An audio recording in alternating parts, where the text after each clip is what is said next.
And there's a woman of whom you've probably all read, but never seen in a picture. Miss Madeline Slade, the English daughter of an admiral, who now prefers to be known as Malara Ben. She's one of Mr. Gandhi's most devout disciples. She's leading the way ashore now, and just behind her comes Mr. Gandhi, dressed as he said he would be, in just his loincloth, even in the chilly climes of Europe. And he's carrying with him his pots and pans, which he declared at the customs. He was trotted around Marseille to several receptions and made one or two speeches which rather frightened the French authorities. But when asked to speak into the sound-filled microphone, he said, "I think not." And so we go on our way to England.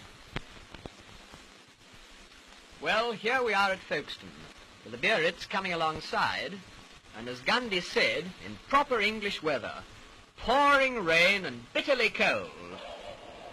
Miss Slade was the first ashore to tend to the luggage, that is, the goat's milk, etc.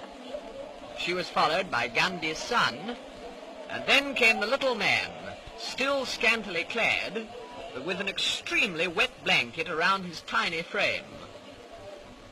I'm sure he must have been frozen. We were in thick overcoats. He picked his way through the puddles along the quay side, he was wearing sandals, by the way, to the waiting motor car, for he decided that he'd rather go up to London by road. He insisted on sitting up in the front seat with the driver. He said that he could see better that way. So he tucked himself in, and so off to London, whilst his followers went by the boat train. In town, quite a lot of people had waited in the pouring rain outside the Friends Meeting House in the Euston Road to see what he really looked like. But at first they were quite disappointed, because he went in the back way.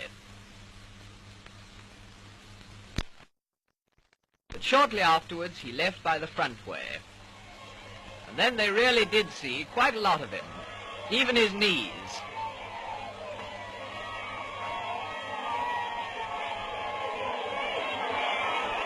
No, he won't speak into the microphone.